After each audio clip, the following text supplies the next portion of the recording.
workshop, so I'll turn that on. Let's see here.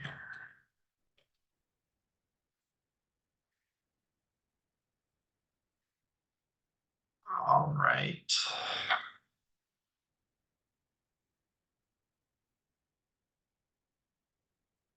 Well, I hope everyone had a good weekend, and it's nice to see some folks at the resource adequacy meeting on Friday.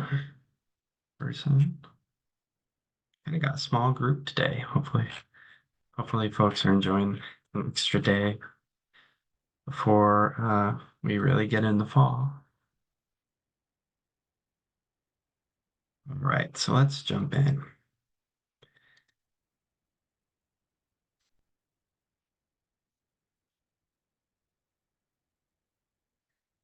I'm operating on one screen today, so and this is a small group, so that's good. So just feel free to jump in if I don't see your hand raised or don't see you in the chat. I'll periodically check those, but it's a pretty informal workshop, so feel free to just jump in and ask questions as we go. Our agenda today, opening remarks, which is just now, and then we're going to skip over a few things about why energy burden matters. We're going to talk about that, and then we're going to talk about the new 2022 DOE LEAD tool data. This is the low-income energy affordability data tool published by the Department of Energy in partnership with the National Renewable Energy Lab. This is how we've calculated energy burden and energy assistance need in the state in the past.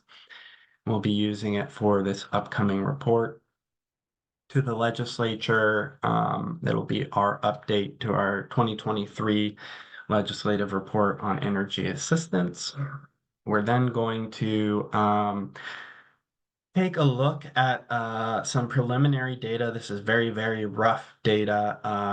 Our data team, as I'll mention in a slide or two, has not had the opportunity to thoroughly vet this data. That group's made up of advocates and utility staff, and they have not had the opportunity to go through it thoroughly, and I'm still going through it quite a bit, but I do think that we have enough of a picture of what that data can look like that we can see some general trends, and so we'll discuss what we're seeing there. The numbers are very squishy, so they may move around some as we continue to refine them, but I don't think they'll move around much. And then we will review the actions that have been kind of taken by utilities from 2020 to 2022. I think the key message there is that there is not a whole lot that, if anything, that I could see in there that was missing in our last report, and folks seem to have followed through a great deal on what they put in their plans the last go around. We'll then look at utility plans for the next 2 years and see how Commerce is looking at those plans. We're using a method that we used in our last report to kind of group them into different categories and analyze, what are utilities doing in light of energy assistance need. We'll take a break, and then we'll come back for an open discussion about alternative mechanisms of assistance and ways to prioritize assistance to those in greatest energy assistance need.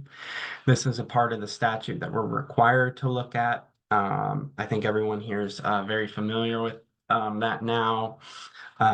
We also had a different report that most of you helped work on around a statewide energy assistance program. That is an option, but not the only option. There's lots of other things that utilities or the state could pursue.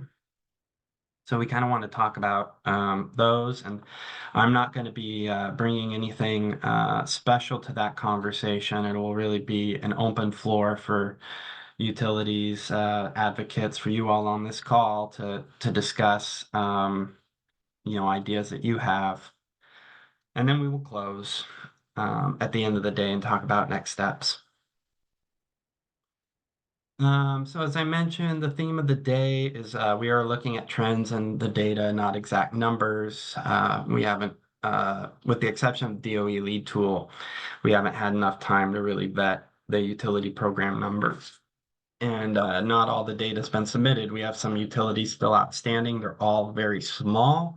So that also, to me, suggests that there's probably not as much movement in those numbers. And we've done some preliminary cleaning that has gotten rid of the most significant cases of reporting discrepancies or things that crept up as we aggregated the data. So I do think we'll get a very good sense of where we're at today and that we won't have that many changes going forward. Um, and so I think it is a worthwhile workshop for us. And wherever we end up on the data, we'll probably not see that many significant changes.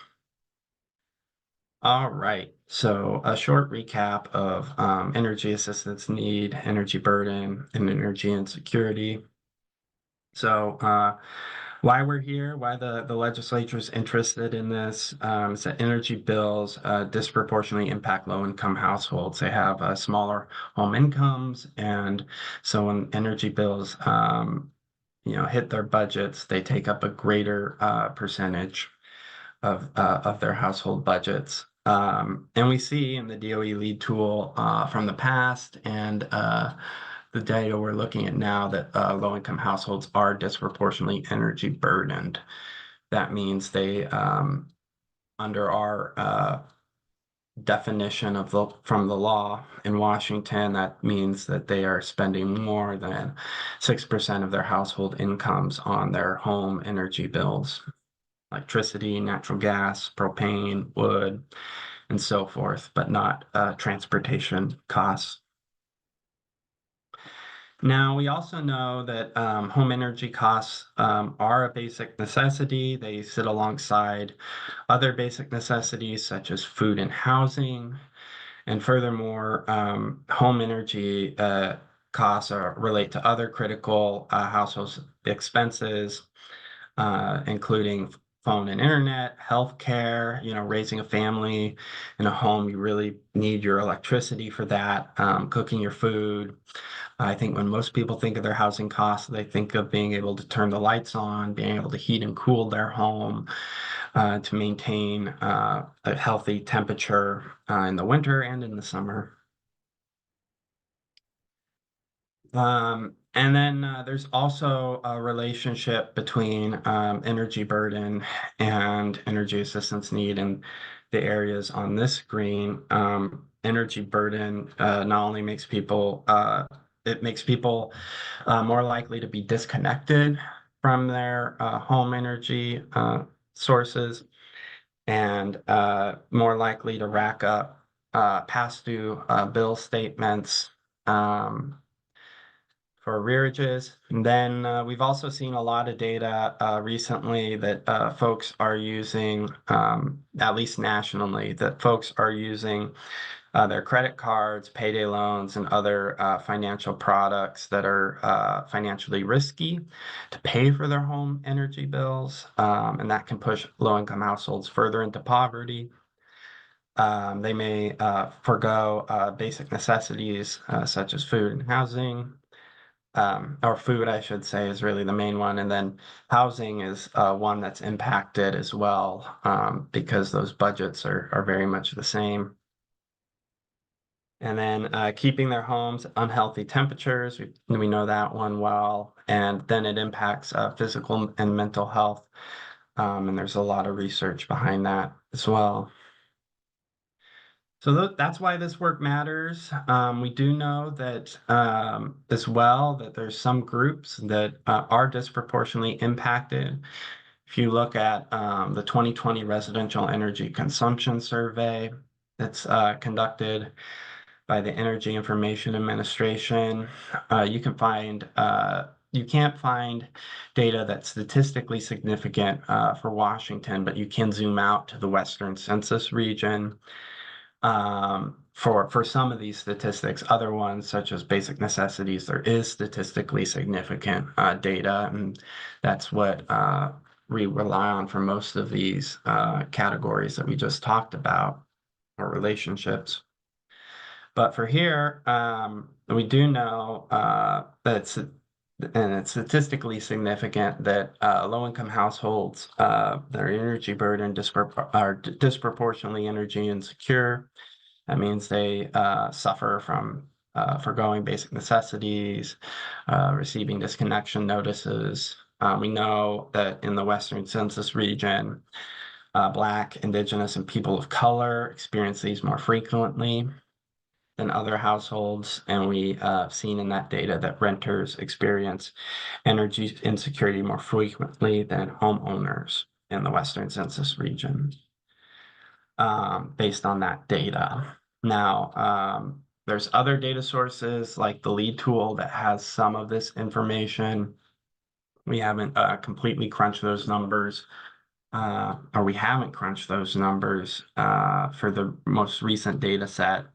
We've just done some rough calculations. Last time we did it, there wasn't any statistically significant conclusions that we could draw from that data set. But this residential energy consumption survey does exist now, and is a useful tool for getting a sense of some of these, of who may be most disproportionately burdened from their energy bills and energy insecure. So I'll stop there for a second and see if we have any questions. Nicholas. Good afternoon, Austin.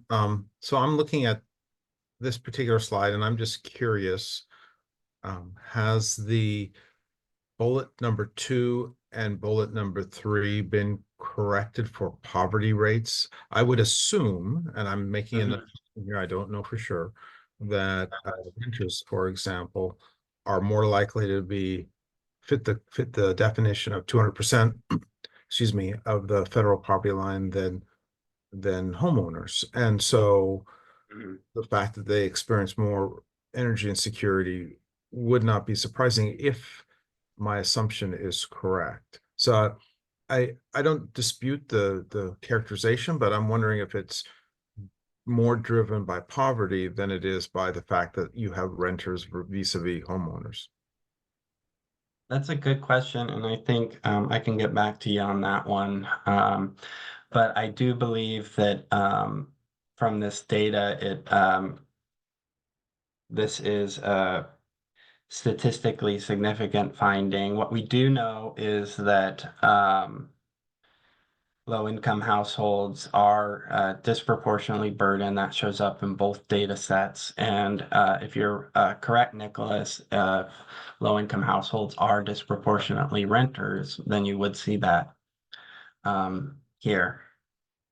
And that may be true for these BIPOC communities as well. I can check.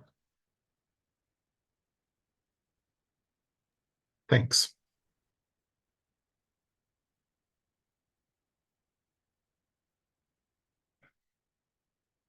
All right. Good questions. We'll keep going. So let's take a look at the low-income energy affordability data tool. So we'll get into in a moment. This data comes from the American Community Survey administered by the Census Bureau. The Department of Energy then takes that and works with the National Renewable Energy Lab to come up with some energy burden and energy assistance need numbers from that survey. The survey data is uses 5-year estimates. The most recent data set that was published this year is for 2018 and 2022. I haven't checked their website recently. They may have the Washington data posted on there now. when I reached out for it about a month ago, it was not, and they provided a copy of that for me, and I will post that on our webpage after this webinar, so folks can take a closer look, and we'll take a peek at it today. So this tool, if you're not familiar with it, is developed by the Department of Energy to help our states, communities, other folks better understand the needs for low-income households. It is like all U.S. Census Bureau data, self-reported by households. This includes energy cost data that's collected the month the survey was conducted. Household energy costs are then extrapolated over the course of the year to come up with your annual energy costs for the household. That data is calibrated by the Department of Energy and the National Renewable Energy Lab using data that the utilities submit to the Energy Information Administration. And that helps fix the averages across the different geographical areas to match roughly utility reported data for their rates and revenues and things. So, for instance, electricity expenditures by households across census tracts, the utility service area would be roughly equal to the average utility revenue. So it accounts for rates, and you would also expect to see it account for any energy assistance that's applied to the bill before, the bill. How should I say this? You would expect to see, the bill discount applied and see that amount that ends up on being charged to the customer, and not see, the pre-discounted charge. So what do we see from this data this year? It's roughly similar to what we saw last time. More than 250,000 low-income households, about 25% are energy burdened. And that number is around, as we'll see, I think it's 275,000. So it's a slight increase from the last time. On average, with this new data set, we see that households are spending $1,016 per year of their household income on home energy bills. And that's above the 6% energy burden threshold. So they spend so much here. Below that 6% threshold, and then above the threshold is this extra $1,016. So, and as I mentioned before, this amount captures that bill reductions from the energy assistance programs and our comparatively low electricity rates of our Washington utilities. It's smoothed over to accommodate that by DOE. So any outliers or anything like that are accounted for and brought down to the average for the area. Questions? If not, I'll keep going through and we'll take a closer look. So the total energy burden for the state is 275 million and 275 million here. I don't know why I've got those weird numbers. That's an error for you. After taking bill reductions from existing programs into account and our rates. Roughly 1 of 6 low-income households in urban areas are energy burdened, according to the data set.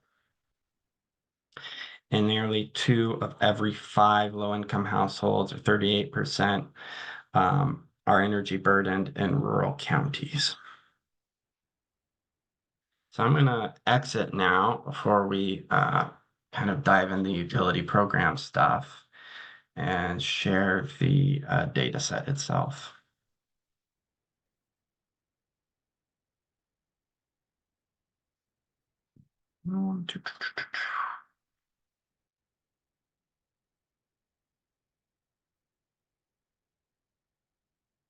So, grab, I got something going on here. We're working the one screen. All right. So I'll post this after the workshop so you can take a look, but you should be seeing the Excel file now. I've got it organized alphabetically. We can play around with it if we want. So this is the table I think most of us have grown accustomed to seeing. You have your county. Well, first of all, this is using 80% of area median income. This is the standard that our law most often requires. Our statute says the greater of 200% of the federal poverty level or 80% of area median income. We had a AmeriCorps fellow this past year look at that across the different counties, and 80% of AMI, and again, this is adjusted for household size. So 80% of area median income in most counties for most household sizes is the higher of the two income eligibility requirements. So that is the one that we most often look towards. There's some counties where FPL, particularly for like households of 5 or 6, can be higher than area median income. And then what we've done is we're looking at energy burden in excess of 6% of household income here. So that's what the numbers reflect. They don't reflect, the total cost over the whole year. It's just the energy burden amount that's above that 6% of household income. So, like I said, we've got our counties. Then across here, we've got the number of energy burden low-income households. And then we look at the percent of low-income households that are energy burdened in the county, the percent of energy burdened low-income households out of the total population in the county, and then the average energy burden and the total excess energy burden. So let's see here. What we want to do, I think actually, I wonder if we have this right. I'm looking at it.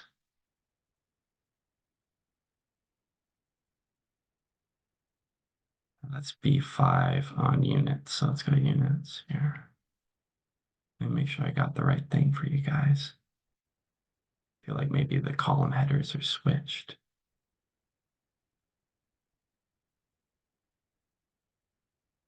That's what the problem is here, how these got switched. So it wouldn't make sense for Adams County to have a smaller percentage here. So we need to switch these two columns. This is why we're doing this preliminary meeting and knowing that these numbers are rough. Oops.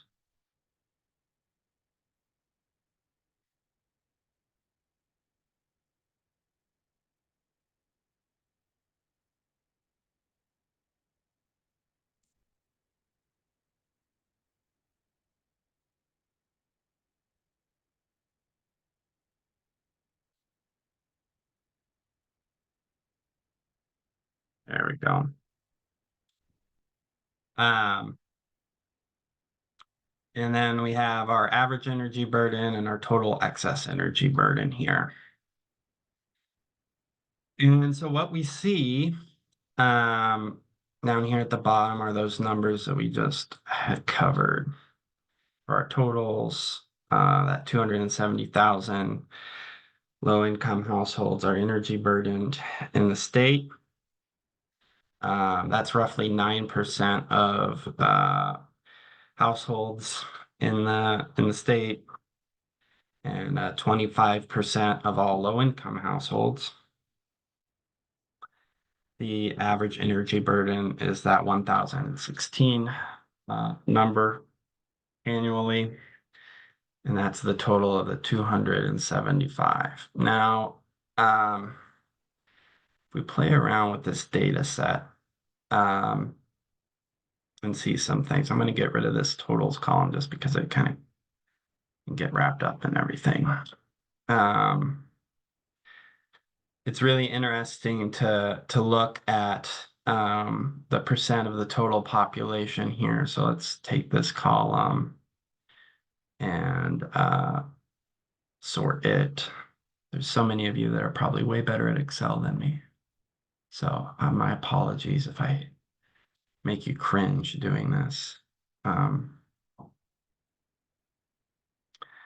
So if we do this, we see that a lot of these rural counties pop up to the top. They are disproportionately low-income areas of the state, and a high degree of them are of these households, even among the low-income, are very disproportionately energy burdened here. But if you look at average energy burden per household, you'll see that these numbers here are fairly high. They're higher than the 1,016 number for the state as a whole, but you do have some with lower energy burden numbers in the state. But their total excess energy burden is quite small because they have a relatively small population compared to, say, King County or Snohomish County. If we sort this data here,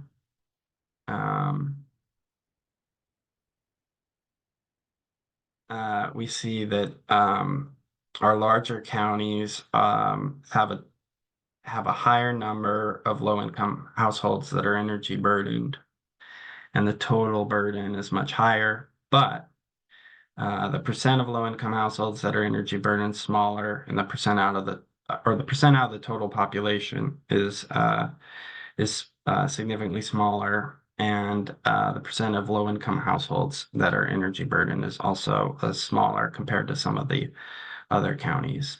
So I'll stop there. Michaela. Yeah, thanks, Austin. I was just wondering, this energy burden percentage, is that before or after EA is applied? Yeah, that's a great question. So the data is self-reported by households, and they report their monthly energy costs. So that is the charge that they're responsible for.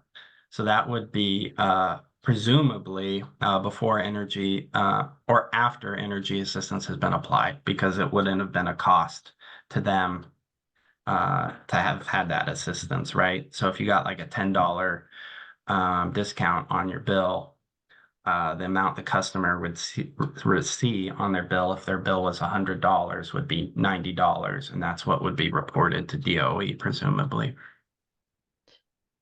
But maybe not like a LIHEAP grant? I Well, guess I'm wondering. yeah, that's a good question. Presumably a LIHEAP grant would be applied too. To the bill. They're reporting their average monthly costs, but it might also, depending on the year in which a survey was administered, that might not be on their bill. But I think it's safe to presume that it is accounted for in these Okay. numbers. Thanks.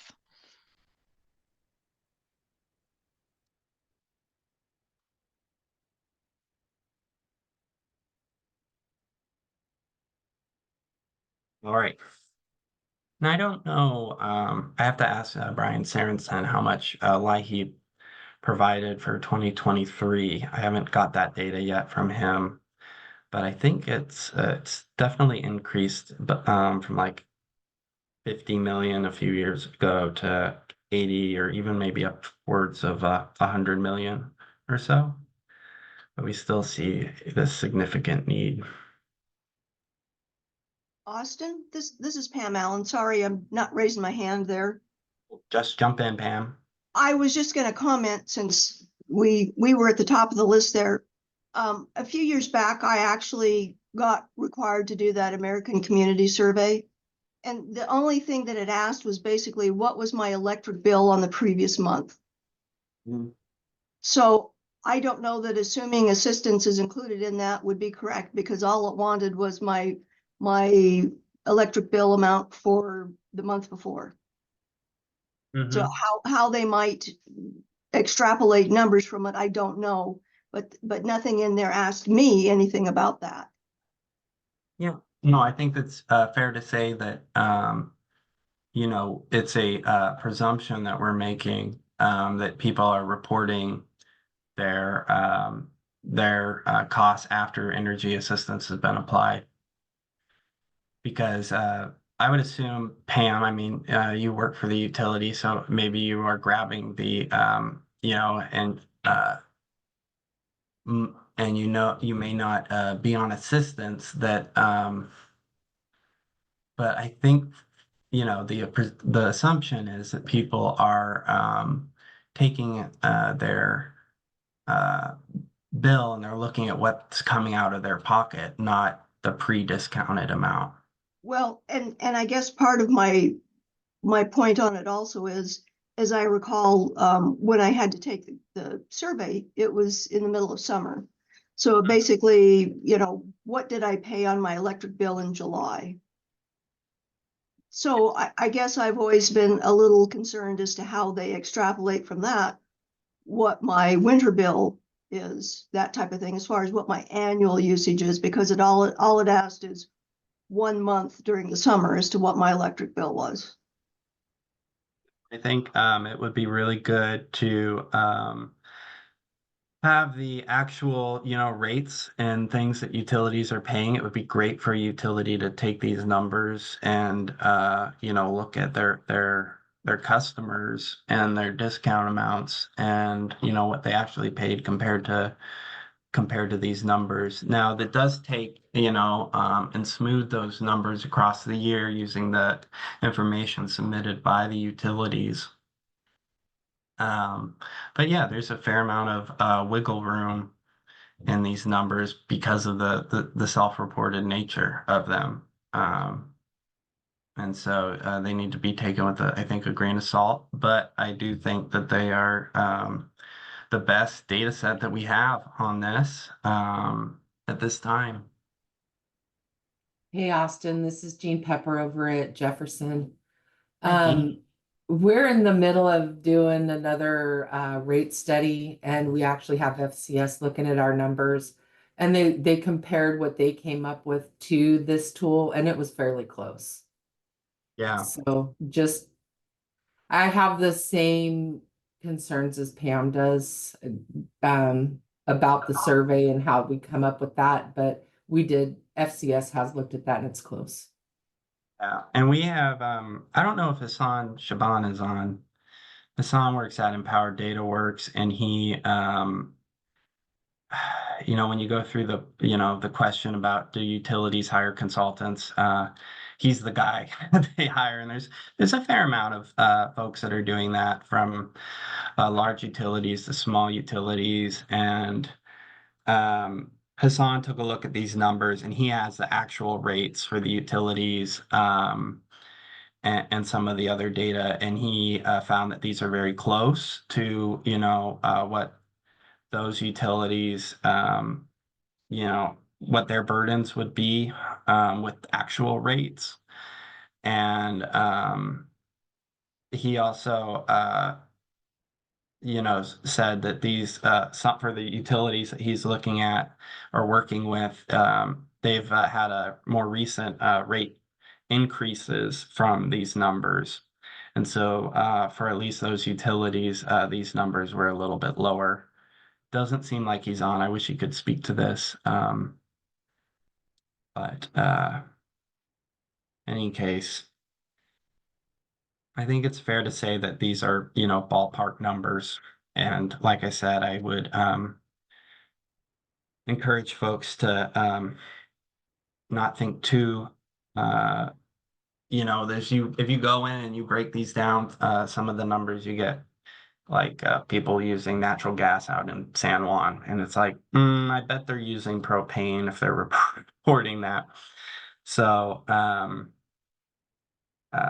you know, there's self-reported data that's definitely calibrated and smoothed over. It's not just raw data fed through a machine. It's well thought out, but they are, you know, it's just the best data set we have, and that's what we have to work with.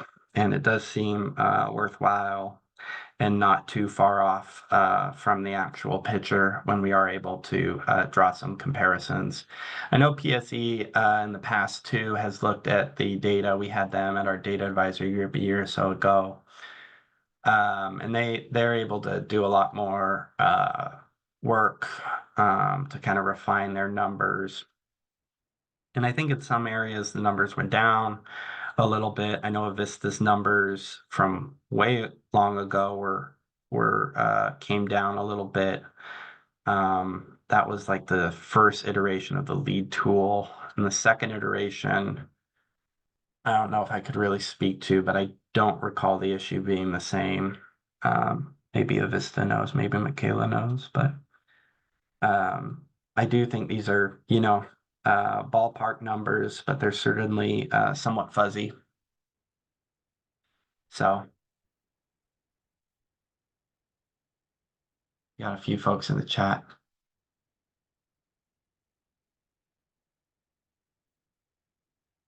Okay.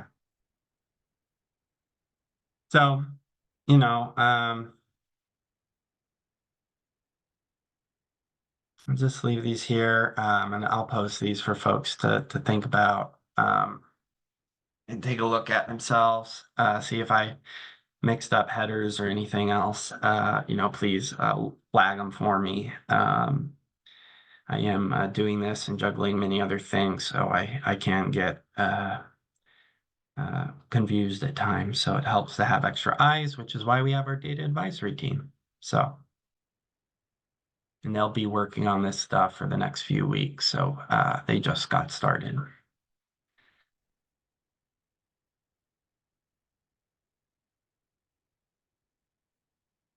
No more questions about lead tool?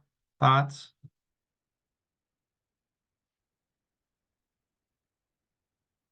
Okay. We can come back to it. Uh-oh. Let's go forward. So I wanted to reflect a few things that, you know, we conducted a survey of utility web pages back in the spring of 2024 that,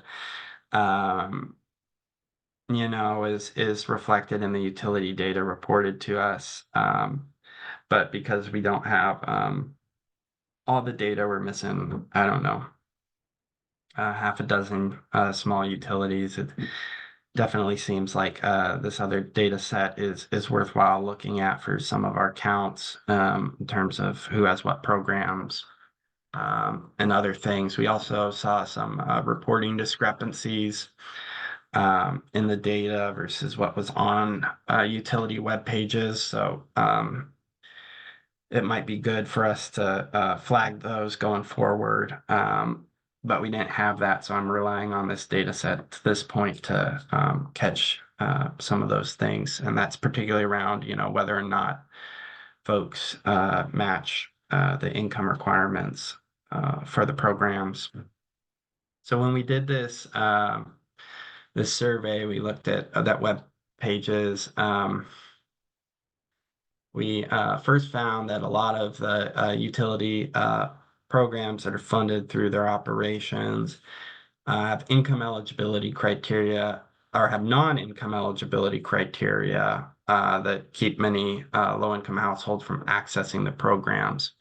So the common ones tend to be, you know, requirements that households be seniors or disabled.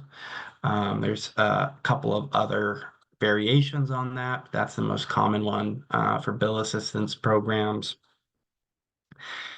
And then we also found that a lot of the income requirements, even for those programs, and often for those programs, fell below the what state law and administrative rule say, which is the greater of 80% of AMI, or that 200% of federal poverty level adjusted for household size.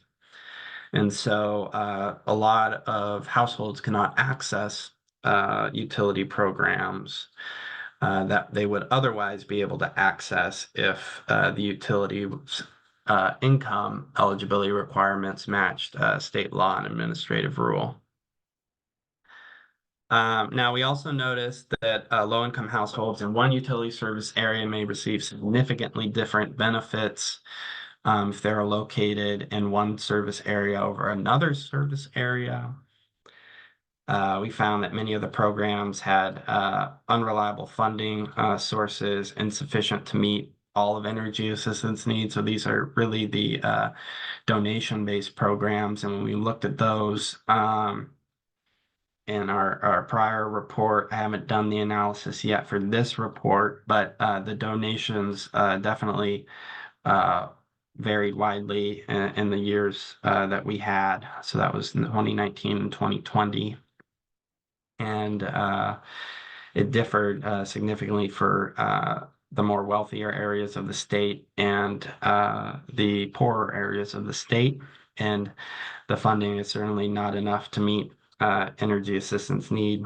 And those programs also are typically one time. Once annually, you can access a donation program most often.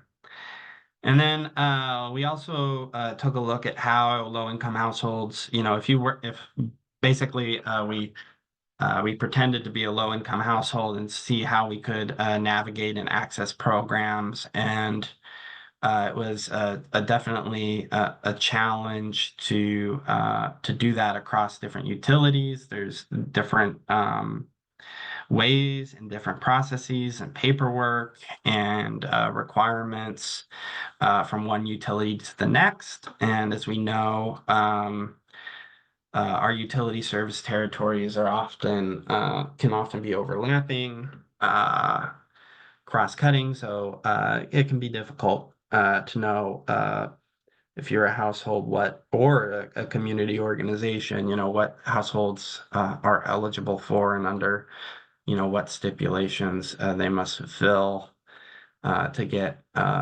assistance.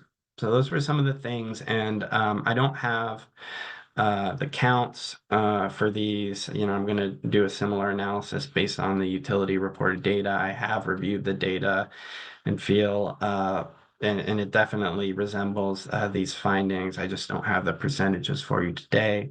So I thought I would present these again and in this format, but it is in the data that we are seeing from the utilities. And that would make sense because this is data that we collected in 2024, and what utilities reported was from 2022 and 2023. So no surprises there. And there's really no surprises throughout the entirety of the presentation today. Nicholas raised his hand. Nicholas.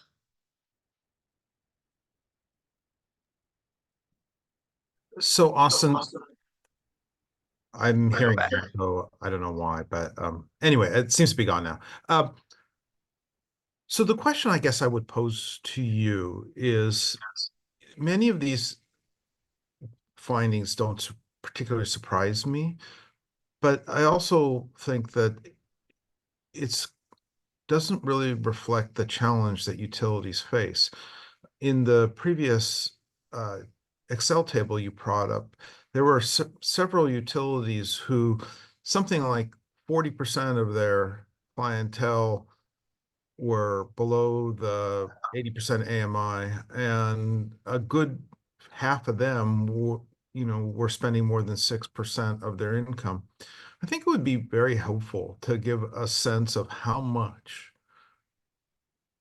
the utility would have to increase other customers' bills or rates in order to bring everyone up to the federal poverty line, or the minimum amounts that you determined are appropriate. Because I think that it's easy for us to say, well, utilities should do more, but at least for COUs, we have to recover all of our costs and rates. And if we're under collecting from one set of customers, we're going to have to over collect from another. And I think that important fact is missing from this summary.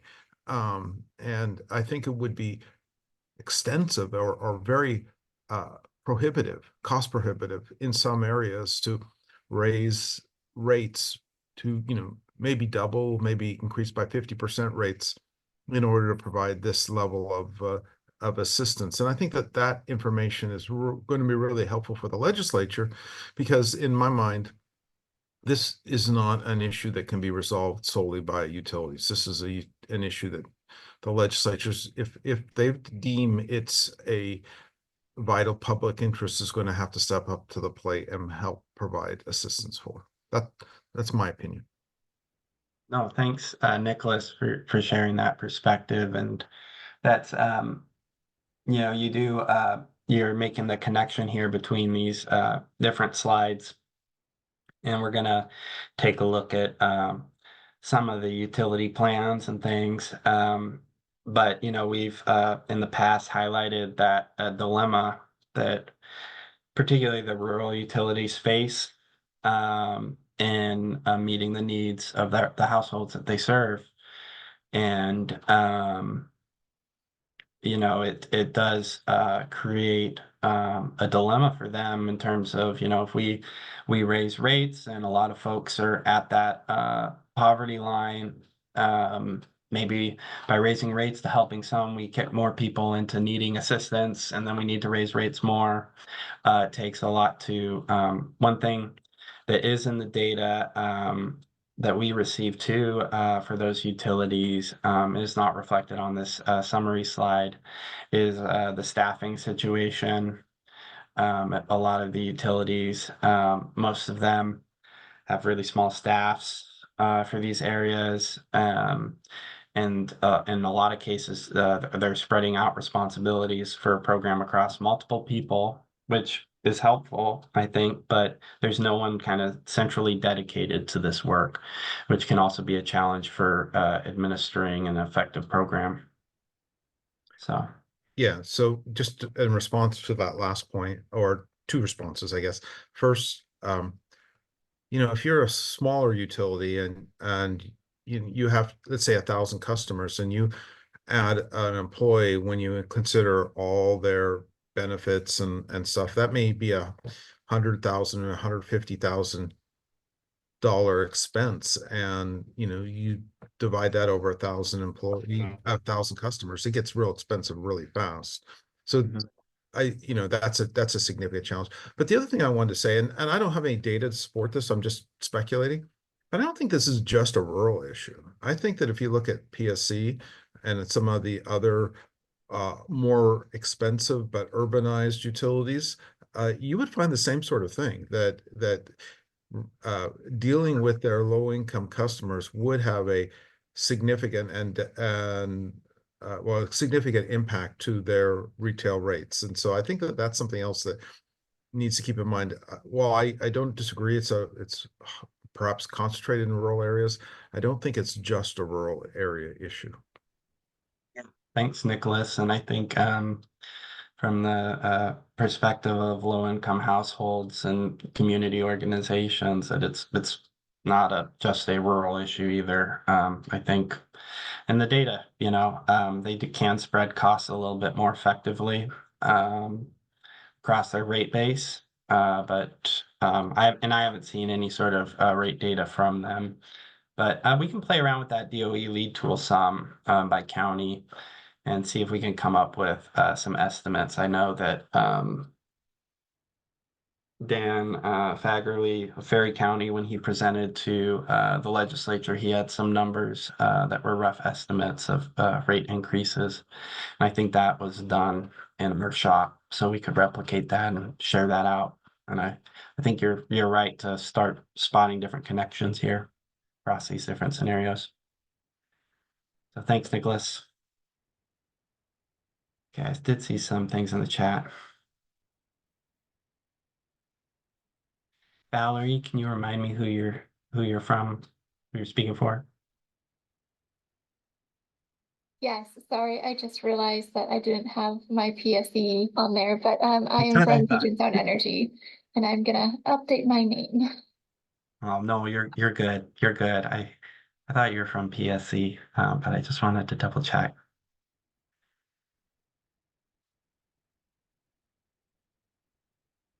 All right, let's keep moving forward. So, and I think, Nicholas is connecting dots. Then the presentation here is really going to go. I'm just laying out some of the different numbers that we are seeing. These are very, very rough numbers. And at the end, we're going to have some time to really digest, where we're at as a state, and what are some alternatives. So again, these are very, very rough numbers that we're going to look at. We're also going to, the way these data sets come together is we get, I want to thank utility staff too for their work on these, because we had a new reporting template this year. It was in Excel. I think what I have heard from folks is that it was a lot easier to use, which is great. It's a great compliment to our advisory group who worked really hard on that template. And what we do is underneath the template is a roll up of the program data, and then we aggregate that into a workbook. And then we can clean it for just discrepancies in the data. And we're just, I think I would say we're a quarter to half of the way through that process. We did notice some programs where there was some inconsistencies once we started aggregating the data. For instance, Avista retired a set of programs in 2023, and all those households who were in those programs got moved into the new program that they were putting in its place. And so there was some, but they reported the program participants in the old program that were moved over into the new program in both rows. And so we had a duplication there. So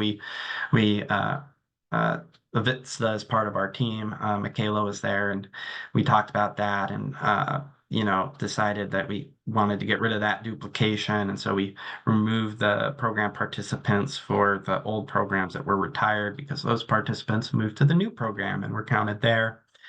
We also had some programs where they were using categorical eligibility. So basically, if the utility knew that the household was low income because the household was enrolled in another utility program or enrolled in LIHEAP, then they would enroll them in like a surcharge exemption. This is Mason PUD number 3 that I'm talking about. And because those households are already enrolled in the other programs, we got rid of that duplication as well. Now, not all of the program stuff is easy to determine whether there's duplication in households. So if you're enrolled in the bill assistance, is that household also enrolled in the energy efficiency program or enrolled in a donation program? This is something we've struggled with for the last few years of doing this reporting. And the data advisory group, has struggled with this. We thought, well, let's have everybody, unduplicate the data. And that raises its own challenges and would be a nightmare for utility staff to do. So our data at times has duplicate counts depending on how it was reported, and sometimes is, we try and mitigate for that in some of the numbers, particularly the statewide aggregation number, which we'll see, where we take we make 2 assumptions. One assumption is that all the households are unduplicated. Each one is unique, so every one counts. And so that's just like the total of the column. And then we do a unduplicated count, where we basically we just aggregate the program with the most participants in it, and we those are the only numbers we use. So everyone who's enrolled in that program must be enrolled in one of the others. So we nix those, and so that creates a lower number, both of which are, of course, not realistic. So we take the midpoint of those two numbers as our baseline, and we run both of the analysis when we compare, say, to the state Supplemental Nutrition Assistance Program, SNAP. I take both of those numbers and the midpoint and compare them. And it's typically only 1 or 2% difference when we do the comparison. So again, we're looking at general trends, and I wouldn't hold too much weight in the individual numbers. But we do try and find a nice balance between duplication and undoing the duplication and having unique households in these participation numbers. So a long diatribe on that. So in any case, when we do that midpoint estimate based on the data that we have, and again, there's some of the very small utilities, with some of them don't have programs, and some of them have very small programs. And again, our data is being cleaned, and there could be some movement here, but we get for the utility and the BPA funded programs, which is the programs that were in the rule last time. We have a total of 168,997 households. That compares in 2023. That compares to 1,066 or 166,911 households in 2020. I'm giving my parents shivers from far away because reading these numbers. Should have worked on it more as a kid. Anyways. That's what we're seeing there. Now, we also have other funding sources that are that have program participation. There's the donations, and there's about 7,000, 8,000, I guess, if you round it up, households there that they may be duplicates. They may be enrolled in the utility programs. And then there's this other category of about 10,000, where 10,000 households are enrolled in programs funded from different sources. This includes state funds, federal funds. What are some of the others? There's a category that's a mix was reported, and that's that group. Our utility data advisory group has to figure out how to deal with these numbers still. But in comparison, it's a relatively small number of households in these other programs. Another flag, there's appears to be some pretty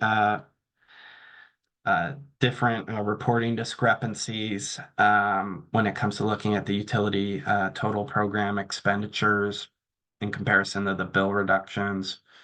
So utilities, according to the reporting instructions, were supposed to report their total program expenditures or costs, including what was going towards the bill reductions for households. And in some cases, for direct bill assistance programs, they did not include the amount of money they were spending on the direct bill assistance in their total program costs. And then in some cases, it just seems like there was a data entry error. So it's kind of hard to know, particularly on the program expenditure side, whether that's all the costs here. But if we look at the ratepayer and BPA expenditures, it's about 85 million in total costs based on these preliminary numbers. There was 95 million spent out of these categories in 2020. Now, if you go to the report posted on the webpage, you'll see a 117 million number. That's because one of our utilities doubled the amount of their costs and bill reductions in the last report. We are, I think, in a matter of days, going to publish a report, the 2023 report with a errata, I think that's how you pronounce it, which kind of corrects for those reporting discrepancies. Errors just on the cover sheet, or not changing anything else about the report, or even changing the numbers in the body of the report just on that cover page. And so then similarly, we saw that 85 million, there's 51 million was bill reductions for households. And the number in 2020 was 69 million. Mind you, my guess from looking at the data, not having run the numbers yet, is that there's a fair amount of energy efficiency programs that are being run where you don't see all of the bill reductions, you don't see the lifetime savings of the energy efficiency programs in these numbers here. You're just seeing an annual number. And so we're going to tabulate that and look at that as well. But for comparison, these are the numbers that we're seeing for those years, what were the bill reductions for that year.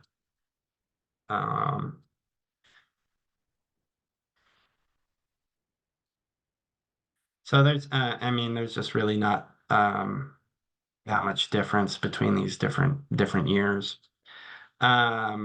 Donations here again, I'm not exactly sure how people were reporting. It seems they were putting the donation costs or the donations in their total program costs.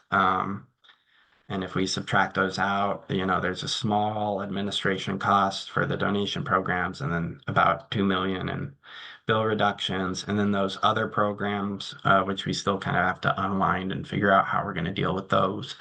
And they might go in the, in the ratepayer BPA funded, some of them won't. But that's about 9 million or 10 million in expenditures and about 7 million in bill savings. So if roughly, I don't know how we will end up dealing with these other ones, but you would add that 10 million and 7 million back in over here to these numbers, and you get pretty darn close to the numbers in 2020. Again, these are 2023 numbers. Now, this is data from 2023. We're obviously in 2024, and when this report gets published, it will be close to or will be 2025. So there's obviously things going on that are not captured in that data. And so, at last meeting, we provided some space to talk about utility programs and what's going on. And we had Snohomish share that they've seen a 188% increase in participation in 2024, which is good to see. PSE and Avista reported increases in participation. I would expect that in 2024, folks who have the monthly bill assistance programs may be using the Clean Family Credit Program. That's a $200 that's coming out of the CCA. They may use that to help income qualify folks for bill assistance. And so hopefully that raises participation. And I know that, in the reports, which I'm going to share, in the plans that people have, they've been working on doing their own studies. For instance, Seattle City Light is running a pilot program and others, but I haven't heard much beyond some of these things, I will say that our survey of utility web pages this past spring, provided some insights, not on participation, but on the program designs that are fairly recent. So that helps. But I'm going to just pause and see if anyone else wants to share, where they're at with their programs. Particularly, I'd be interested in hearing from Seattle City Light and Clark, because both of them were running pilots, and we're planning on having studies due, or at least Seattle City Light was planning on having a study due in the second quarter of this year, and wondering how that's going. So anyone can come off and share anything, their insights. We'll have a comment period too, because as we'll see, I'll want to update the data as we did last time to account for any recent changes.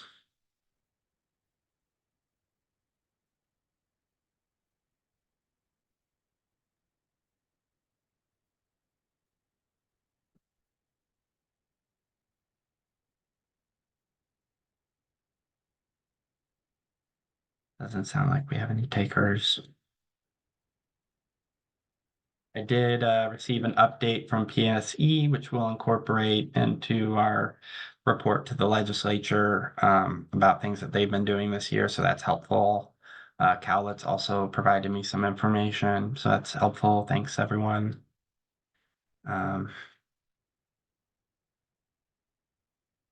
If not, we can come back to it at the end. So, oh,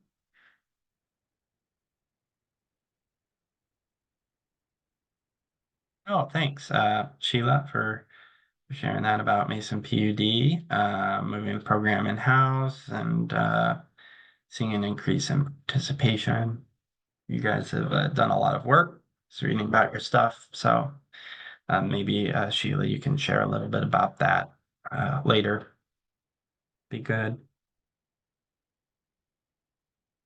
So, one thing is to look at those participations, see where we were in the past. Another thing that we've incorporated in light of not having really any good metrics in the statute is the benchmark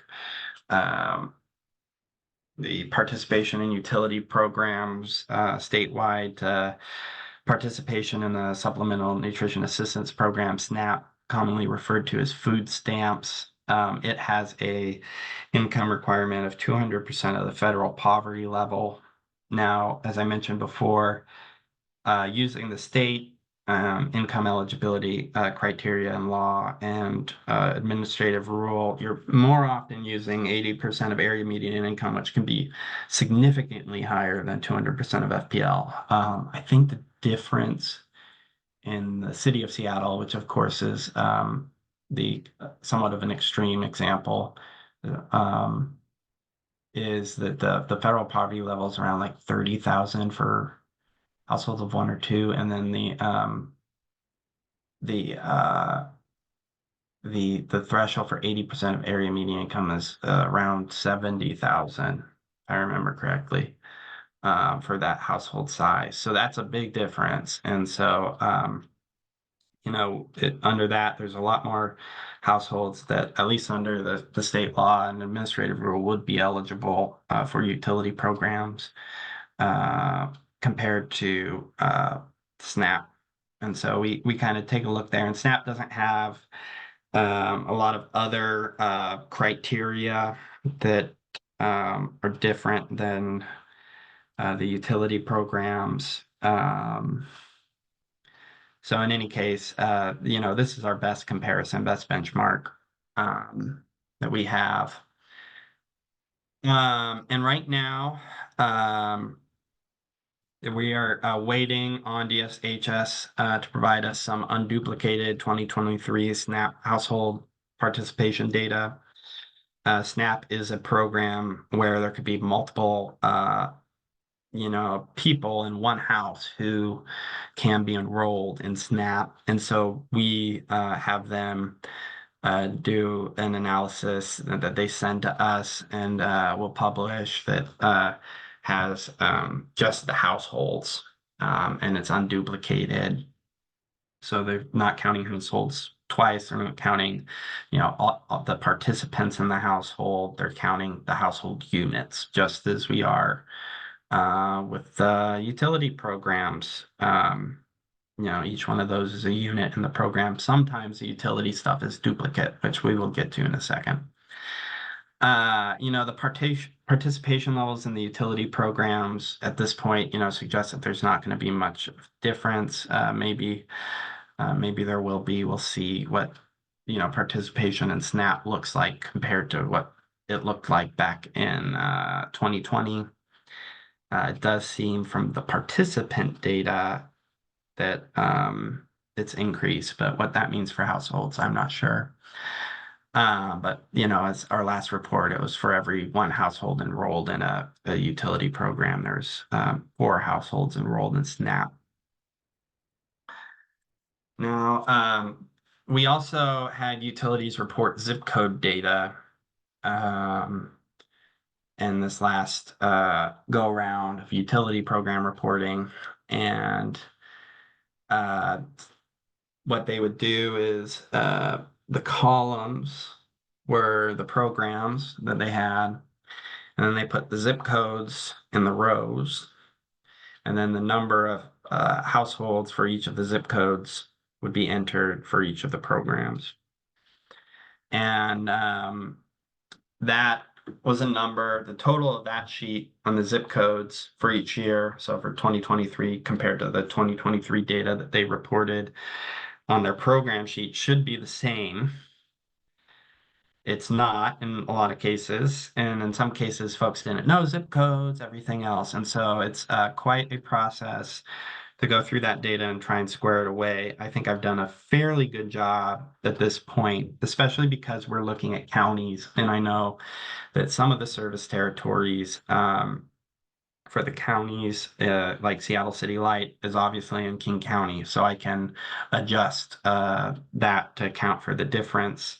And I typically, I don't think I'm ever subtracting out participants. I'm most often adding folks to programs because they were missed on the zip code sheet. And a lot of it is de minimis. It's like really small numbers, but there are a couple cases where there's large gaps. And so I correct those. They're just obvious ones. But we'll do that, and then we'll be able to look at participation in utility programs by county compared to SNAP participation by county. So it'll be a little bit more of a granular analysis that we'll have for this next report. So just kind of heads up that we'll be doing that. And our data advisory group's going to help look over that with me. So that'll be of help to me. All right, where are we at?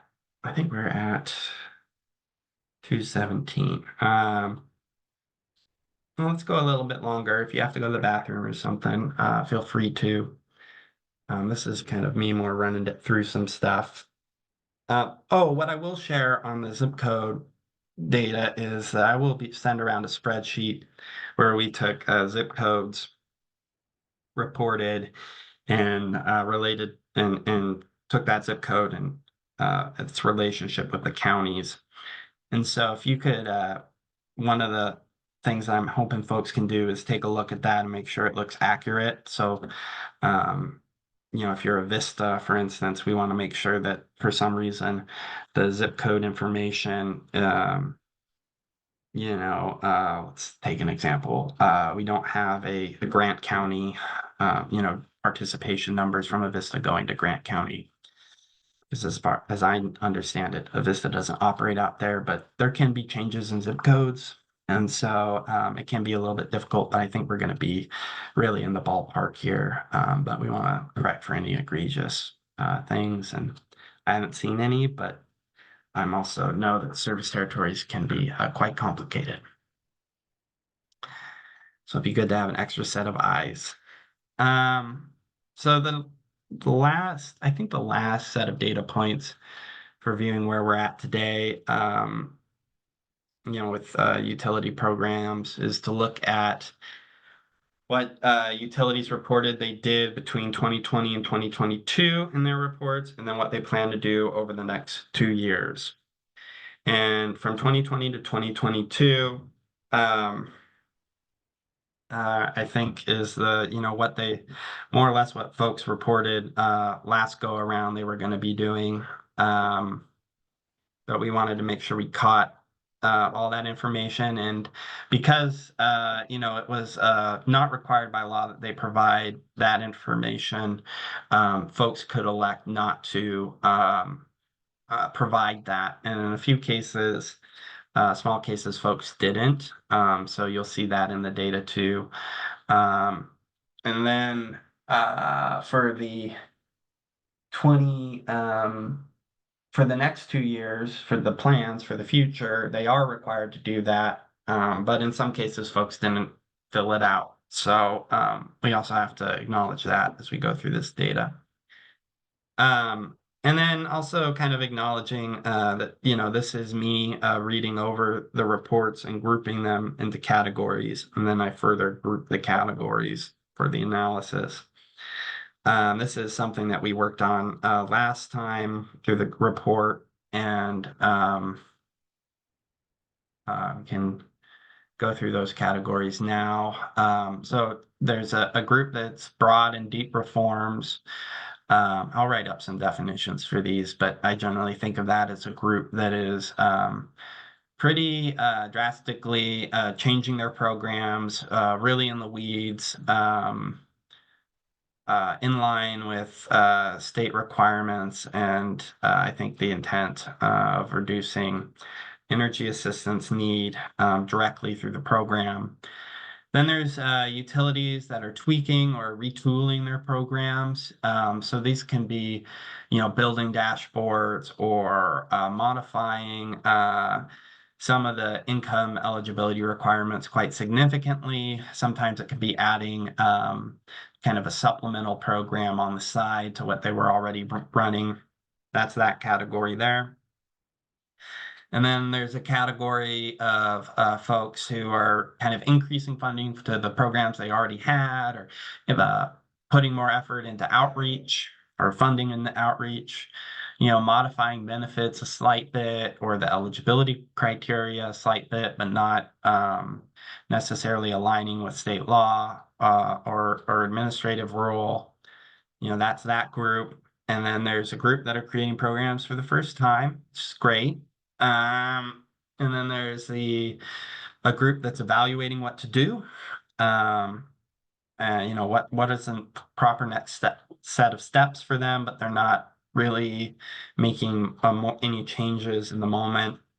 There's folks who are just going to maintain the programs as is. And then there's a category of other, which includes, in 2 cases, there were folks who didn't submit enough information for me to determine what they were doing. So that was a small group. There's a larger group that didn't submit any information. There's a group that just hasn't reported to us at all. There's 2 utilities, Whatcom and Minnesotan, that have no residential customers, and so we don't see them in this reporting. And then we have 3 cooperatives that are organized under Idaho law and assert that they're not subject to CETA. So we just account that, yeah, they exist in this space, but they so far do not believe that they need to submit reports to us.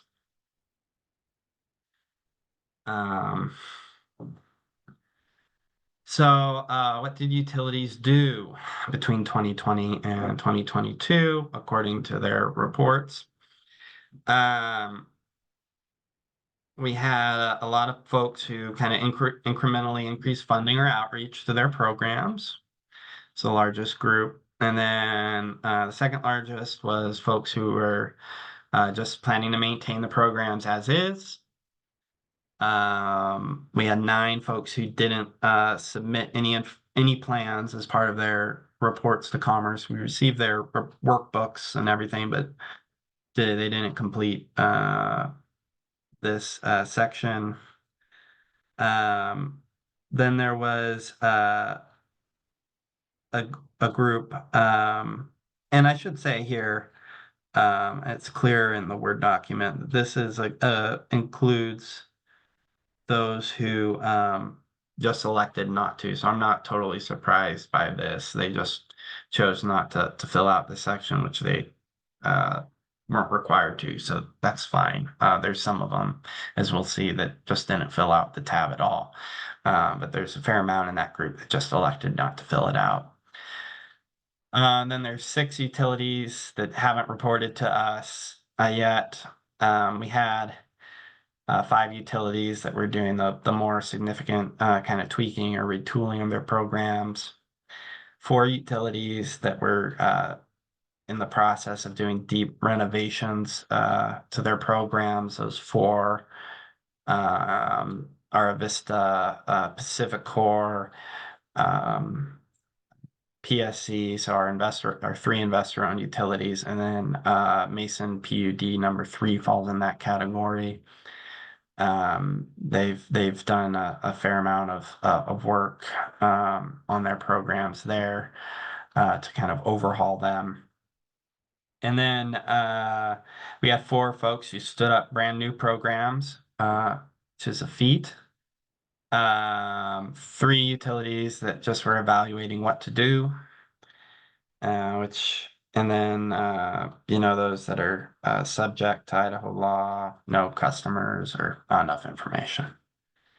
So that's kind of general summary, and I will post this summary. What I've done is I've grouped them.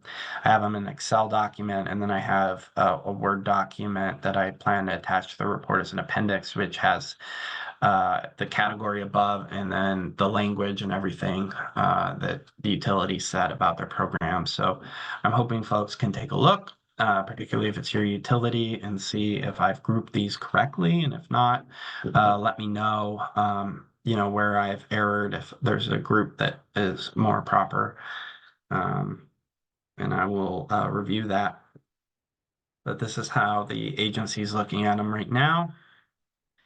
And then I kind of further group these to get an idea of what was done between 2022 and 2020, or 2020 and 2022. I got that wrong date there. I'll fix that. But what you see here is that 50% were doing some sort of modification or sitting still, not doing anything, or simply evaluating, what the next step was during this time. Then there was, 28% where we just don't really have enough information to draw a conclusion. Then we got that 8%, which we can more or less just scratch out. Broad and deep reforms, about 7%.